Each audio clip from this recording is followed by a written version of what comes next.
애굽에 내린 10번째 재앙인 장자의 죽음, 재앙에 대한 예고의 말씀이 기록이 되어 있습니다. 우리들이 지금 그 출애굽기에 나타나 있는 애굽에 내리는 10가지 재앙에 대해서 오랜 시간 묵상을 하고 있습니다. 이것을 보면서 참 사람들이 이렇게 어리석고 사람의 죄가 이렇게 무섭고 사람의 죄가 한번 사람의 마음을 어둡게 하면 이렇게 인생이 어두워지고 보지를 못하는구나 하는 것을 새삼 느끼게 됩니다. 한 번이라고 하면 이해를 할 수 있을 것 같아요. 그것도 2번, 3번 미미한 경우 본인에게 큰 충격이 없이 지나가는 그런 일이라고 하면 서너 번까지라도 이해가 될 듯 합니다.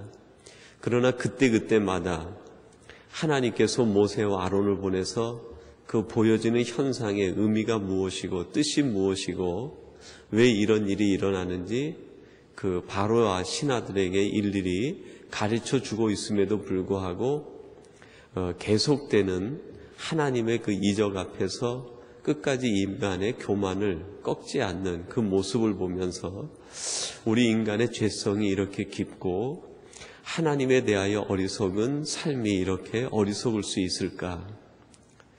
여러분, 바로가 왕이 된 것은 그냥 그 나라의 왕의 아들로 태어났기 때문에 왕이 됐겠어요.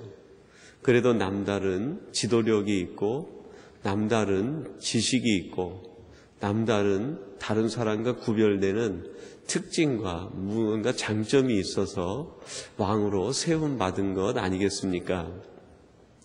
그렇다고 하면 느끼는 바와 또 생각하는 바가 다를 텐데 어찌 이렇게 하나님에 대해서 어리석고 강팍한 마음을 유지할 수 있을까? 때때로는 이러한 마음이 혹시 우리들에게도 있는 것이 아닌가 하는 생각을 하면서 돌아보게 됩니다. 하나님께서 우리를 날마다 놀라운 기적과 은혜 가운데 베풀어 주시는데 그것은 보지 못하고 때때로 어렵고 힘든 현실과 상황에 매여서 우리 앞에서 베풀어 주시는 하나님의 기적은 외면하고 상황 속에서 어려워만 하고 힘들게만 생각하고 있는 것은 아닌가.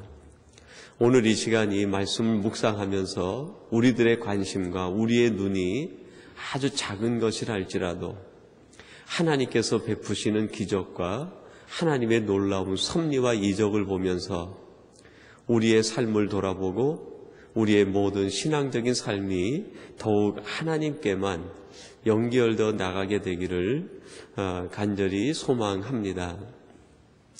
다른 날하고 달리 오늘은 그 교회 새벽 예배 오는데요. 그 교회 오는 골목길을 지나가는데 유난히 그 노란 낙엽들이 많이 떨어져 있었습니다. 그 길이 라이트에 비춰서 얼마나 예쁘게 비춰지는지 오늘은 내가 새벽 예배를 오니까 하나님께서 이렇게 길도 예쁘게 꾸며주셨구나. 한국에선 일부러 그 길을 보려면 큰 돈 들여서 날 잡아가지고 관광버스 대절해서 가야 그 멋진 낙엽의 길을 한번 걸을 수 있는데 이건 교회만 와도 하나님께서 보너스로 이렇게 좋은 거 구경시켜주시고 아름다운 것도 느끼게 해주시는구나. 여러분, 하나님께만 여러분이 마음을 모으고 나가면 하나님은 여러분을 위해서 양탄자를 깔아놓으시고 은혜의 좋은 축복들을 깔아놓고 여러분들을 기다리고 계시는 줄로 믿습니다. 오늘도 여러분의 하루의 삶이 하나님의 예비하신 축복의 길을 걸어가시는 은혜의 시간, 축복의 시간들이 되시기를 주님의 이름으로 축원합니다. 오늘 4절 하반절에 보면 그런 말씀이 있습니다. 밤중에 내가 애굽 가운데로 들어가리니. 밤중에 하나님이 애굽 가운데로 지나가시겠다 말씀하고 있습니다.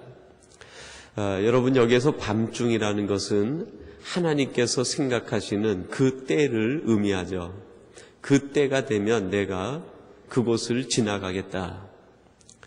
여러분, 우리들의 삶이 밤중처럼 어둡다 하여도 하나님께서 계획한 그 때가 되면 밤중같이 어두운 우리 삶의 현실 속에 빛이신 하나님이 들어오셔서 그 어둠을 몰아내시고 우리에게 하나님이 계획하신 놀라운 섭리와 기적을 베풀어 주신다는 것입니다. 혹시 오늘 이 새벽을 깨우며 말씀을 나누고 예배하는 우리 성도님들 가운데 여러분 마음에 어둠이 있습니까? 여러분 인생의 밤중같이 캄캄한 부분이 있습니까? 내 삶의 상황이 마치 앞이 보이지 않는 것처럼 어둡다라고 생각되는 분들이 있습니까? 지금 하나님께서 내가 그리로 지나가겠다. 너의 밤중을 내가 깨뜨리겠다.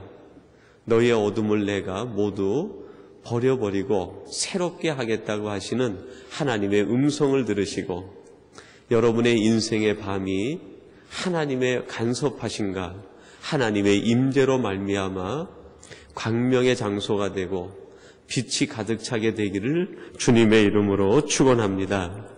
그러면 이 말씀의 의미를 우리가 한번 생각해 보려고 하는데요. 하나님께서 애굽에 들어가시는 그때에 어떤 일이 일어나는가? 첫째는 하나님 밖에 있는 자는 죽음이 임하게 됩니다.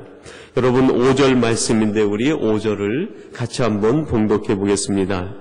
애굽 가운데 처음 난 것은 위에 앉은 바로의 장자로부터 맷돌 뒤에 있는 여종의 장자까지와 모든 생축에 처음 난 것이 죽으리라. 그 때가 되면 하나님 밖에 있는 모든 것은 다 죽게 된다는 것입니다. 하나님 밖에 있는 애굽, 하나님 밖에 있는 왕의 권세, 하나님 밖에 있는 부귀영화, 하나님 밖에 있는 모든 애굽적인 것은 때가 되면 그것은 아무 의미 없이 사라지고 만다는 것입니다. 오늘 주님께서 하나님께서 우리에게 주시는 말씀을 통하여 우리에게 권면하시는 말씀이 무엇입니까? 너희들은 어떠한 일이 있어도 하나님 밖에 있어서는 안 된다. 하나님 안에 거해야 된다. 그래서 오늘은 두 번째로 우리가 그 말씀을 묵상할 수 있을 것 같습니다. 그때에 우리는 하나님 안에 있어야 된다. 여러분 7절 말씀인데 7절을 같이 보십시다. 그러나 이스라엘 자손에게나 짐승에게나 개도 그 혀를 움직이지 않으리니 여호와가 애굽 사람과 이스라엘 사이에 구별하는 줄을 너희가 알리라. 아멘. 이 5절과 7절을 대비해서 보면 아주 재미있는 그 성경만의 유머 같은 유머가 나오는 것 같아요. 하나님 밖에 있는 애굽의 왕, 당시 애굽의 최고의 모든 것을 가지고 있는 그 존재와 이스라엘 안에 있는 하나님 안에 있는 개가 비교가 되고 있습니다. 여러분 이스라엘 사람들은 개를 짐승 중에서 가장 낮은 것으로 취급을 합니다. 하나님 밖에 있는 가장 높은 애굽의 왕 바로가 하나님 안에 있는 아무 쓸모도 없는 짐승 개만도 못하다. 얼마나 그 유비가 아주 정말 리얼한지 모르겠어요. 하나님 밖에서 누리는 영화가 하나님 안에서 누리는 가난보다도 못하다. 그런 표현이죠. 하나님 밖에 있는 세상의 부귀영화가 하나님 안에 있는 자족할 수 있는 하루에 일용할 양식을 갖고 감사기도하는 그 삶보다 못하다 하는 것입니다.